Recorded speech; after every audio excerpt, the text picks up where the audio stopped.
মৰাণ ই rickshaw মালিক সন্থা ছেক্ৰেটাৰীৰ তৰফৰ পৰা দুটামান কথা আমি ক'ব বিচাৰিছিলোঁ।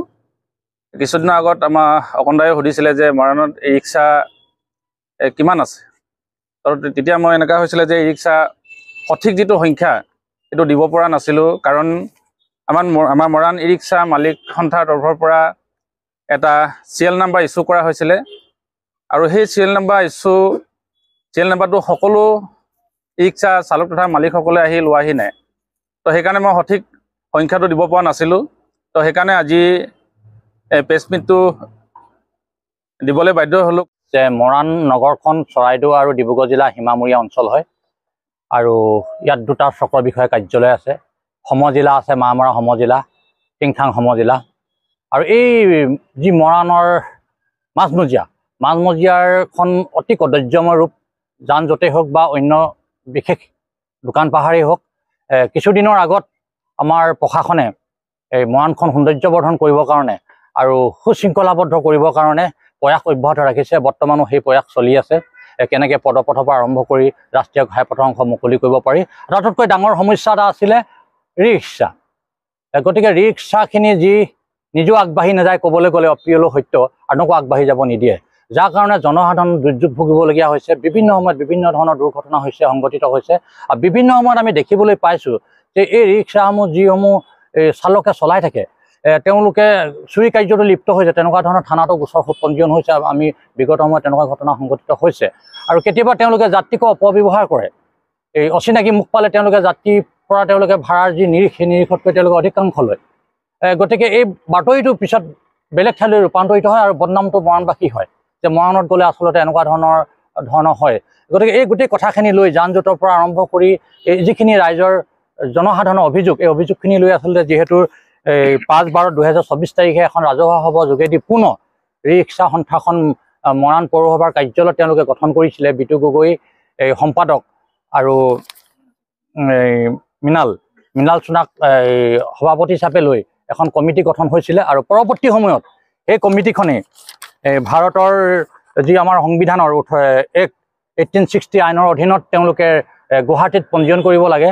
এই 1860 আইনৰ অধীনত তেওঁলোকে এই ৰিক্সা সন্থাটো তেওঁলোকে পঞ্জীয়ন কৰিলে, আৰু তেওঁলোকৰ পঞ্জীয়নৰ পৰা ইতিমধ্যে তেওঁলোকক ID প্ৰদান কৰিছে।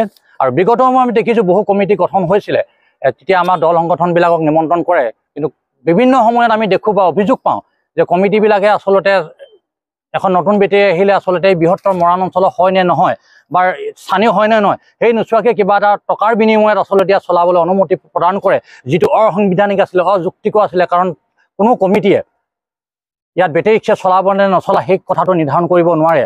আজিও যদি ৰিক্সা সন্থা গঠন হৈছে 1860 এক্টৰ মতে, তেওঁলোকেও ইয়াত চলাব নে নচলা এই পঞ্জীয়নটোও অনুমতি দিব নোৱাৰে। ইয়াৰ কাৰণে স্থানীয় প্ৰশাসন আছে, পৌৰসভা আছে আৰু পঞ্চায়ত আছে। ইতিমধ্যে ইয়াৰ ওপৰত নিৰ্দিষ্ট কিছুমান নীতি নিয়ম পৌৰসভা আৰু পঞ্চায়তৰ পৰা নিৰ্ধাৰণ কৰিব।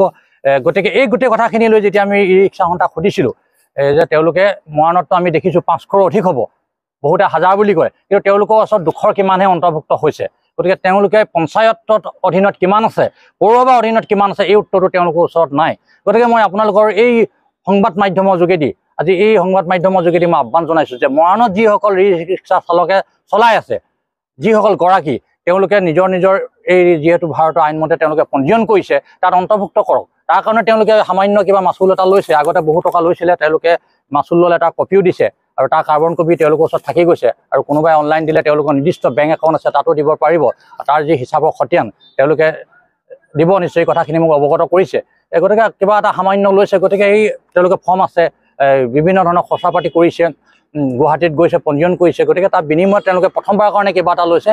গতিকে মোৰ আহ্বান থাকিব, গৰাকী হ'লে আপোনালোকে অন্তৰ্ভুক্ত কৰক, তেতিয়াহে গম পোৱা যাব পঞ্চায়তৰ অধীনত কিমান আছে, পৌৰসভাৰ অধীনত কিমান আছে, আৰু গতিকে পঞ্চায়তে কি নীতি নিয়ম কৰিব আৰু পৌৰসভাৰ অধীনত কি নীতি নিয়ম আছে। আৰু আমি সকলোৱে, আপোনালোকে সংবাদ মাধ্যমৰ লগত জড়িত ব্যক্তি হওক, জনসাধাৰণে হওক বা মৰাণবাসীয়ে গম পাব মৰাণত ৰিক্সা কিমান আছে। আজিলৈকে কোনো এটা উত্তৰ নাই। গতিকে মই সংবাদ মাধ্যমৰ যোগেদি এইটো জনাইছোঁ। আৰু বহুত দেখিছোঁ, আমি আজি দেখিম হোটেল এখনত চাহ একাপ খাবলৈ গ'লে, কালি যদি হোটেলত চাহ একাপ দি আছিলে, আজি সেই ল'ৰাটোৱে এখন ৰিক্সা চলাই আছে। 17 বছৰ, 16 বছৰ, 18 বছৰ বা 18 বছৰ অধিকাংশ হ'ব পাৰে। তেওঁ অনুজ্ঞাপত্ৰ আছেনে নাই চালকৰ। গতিকে বহুত কথাখিনি জড়িত আছে। গতিকে এই চুৰি কাৰ্যৰ পৰা আৰম্ভ কৰি দুৰ্ঘটনা, সেইদিনা এখন গাড়ীত লগাই গ'ল কোনটো গলিত সোমাই গ'ল গাড়ীগৰাকীয়ে গমেই নাপালে, গাড়ীখনে খেদি ধৰিব নোৱাৰিলে। এনেকুৱা ধৰণৰ বহু ঘটনা সংঘটিত প্ৰতিদিনে হৈ আছে। এই গোটেই কথাখিনি যান জোঁটৰ পৰা শৃংখলাবদ্ধ কৰিবৰ কাৰণে গতিকে আজি এই সংবাদ মাধ্যম দিছোঁ, আৰু সংবাদ মাধ্যমৰ যোগেদি যিখিনি কথা কৈছোঁ সকলোকে আহ্বান জনাইছোঁ, গৰাকীসকলকো আহ্বান জনাইছোঁ, আপোনালোকে যিজন চালকৰ চলাবৰ কাৰণে 18 বছৰ ওপৰত লাগে, যদি হৈছে তেওঁ যদি অনুজ্ঞাপত্ৰ আছে তেওঁক দিয়ক। আৰু এই বৃহত্তৰ এই মৰাণ অঞ্চল হয়নে নহয়, গতিকে এইটো নিশ্চয় নিৰ্ধাৰণ কৰিব লাগিব। এই নিৰ্ধাৰণ কৰিবলৈ হ'লে তেওঁলোকৰ যিখিনি যাৱতীয় তথ্য পাতি ই ৰিক্সা সন্থাক জমা দিলে, আৰু ৰিক্সা সন্থাই পৰৱৰ্তী সময়ত পঞ্চায়ত আৰু পৌৰসভাই নিৰ্ধাৰণ কৰি দিয়া কথা বতৰা পাতি, কাৰণ গোটেই 700 ৰিক্সাটো পৌৰসভালৈ যাব নোৱাৰে বা পঞ্চায়তলৈ যাব নোৱাৰে বা আমাৰ পুলিচ প্ৰশাসনৰ ওচৰলৈ যাব নোৱাৰে, দি পিনে তাত যিখিনি নীতি নিয়ম থাকিব এই নীতি নিয়মখিনি সকলোৱে অনুসৰণ কৰিব বুলি আজি মই আপোনাৰ সংবাদ মাধ্যমৰ যোগেদি সকলোকে শ্ৰদ্ধা জনাই বিনম্ৰভাৱে অনুৰোধ জনাইছোঁ।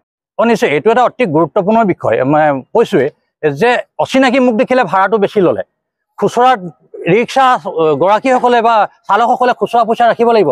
খুচুৰা নাই বুলি কৈ 10 টকা ঠাইত 20 টকা দিয়ে, কাৰণ যিগৰাকী যাত্ৰী উঠিলে যাত্ৰীগৰাকীয়ে ক'ৰবাত খুচুৰা কৰিব যাব নোৱাৰে, কাৰণ সময়ৰ অভাৱ। গতিকে সেই খুচুৰা ব্যৱস্থাটো ৰিক্সাখনে কৰিব লাগিব।